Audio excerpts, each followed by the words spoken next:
Hey fellas, I just got back from Godzilla King of the Monsters, and first thing I can say about it is, well, it's at least better than the 1998 movie at least. So, the film follows up not only the previous entry 2014 as well as Godzilla Island from 2017 as part of the MonsterVerse, which not only sees Return of Godzilla but also other titans from the franchise, such as King Ghidorah, Mothra, and Rodon, as well as a group of of humans who are caught in the crossfire, some of which who want to use the monsters, hers alliance for good, others for bad.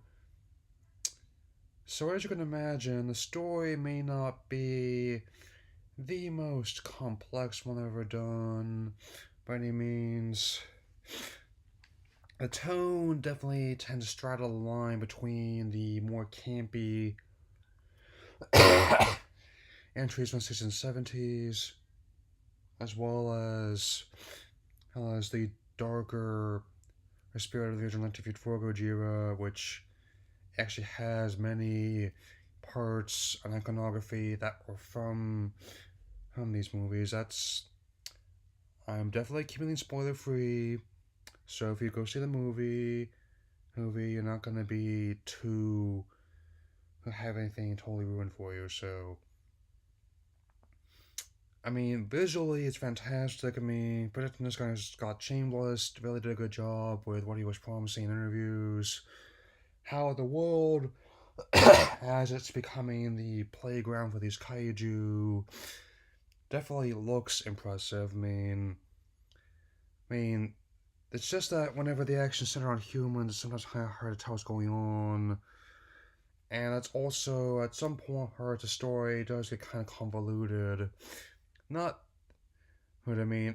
I did say that conceptually it's not complex, but in terms of writing, sometimes I had to wonder exactly what they're trying to do. I mean, maybe I'll have to look at it more when it comes on home media, but at times I'm not entirely sure what they're trying to accomplish because I will give it some leeways given how it's Michael Dougherty, much like Edwards. This is like his first major attempt at like a big budget blockbuster.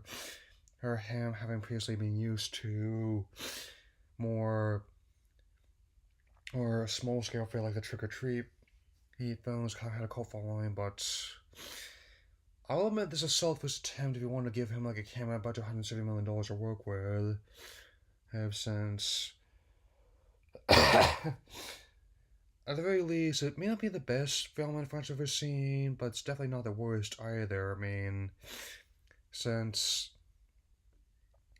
as overblown spectacle goes, it's definitely not the worst I've ever seen. I mean, since I don't know what I'll be for her when Godzilla vs. Kong comes out next year. But at the very least, this film makes me want to see it more, given how this film ends, which I'm not spoiling. It's definitely quite clear here that the door's still open for more. It's not rocket science, it's basic Hollywood accounting. If people keep going to these movies, they'll always keep making them. It's that simple. And I submit the fact this one's been made all is testament to the beast's endurance over 65 years. So, I'll give this film like a solid 3 stars out of 4, and briefly address some coming attractions in one moment.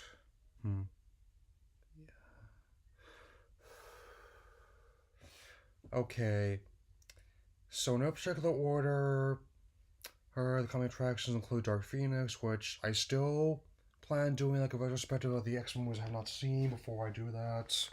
Before I go see that, I mean, even with what I've been hearing about the trouble production behind the film, as well as the plans to integrate the characters in the MCU, thanks to the recent merger between Fox and Disney. I would have liked to have done this sooner, but things have still been getting in the way. Hey, Downton Abbey, I have not seen the TV series, but The film should, what I gather, is pretty interesting given how I think it's coming stateside in September. May have already been released in the UK, but I don't know. I mean, and so. And Hobbs and Shaw, I still don't know what to make of it. I mean, especially, least of all, the fact that the two characters are going to be fighting Idris Elba's superpowered mercenary, who they keep calling Black Superman. Technically, he's Heimdall. He might be Deadshot or Deathstroke soon, I don't know. I mean, that one I could definitely wait for it to come on FX or in the DVD of. And even more so, Crawl.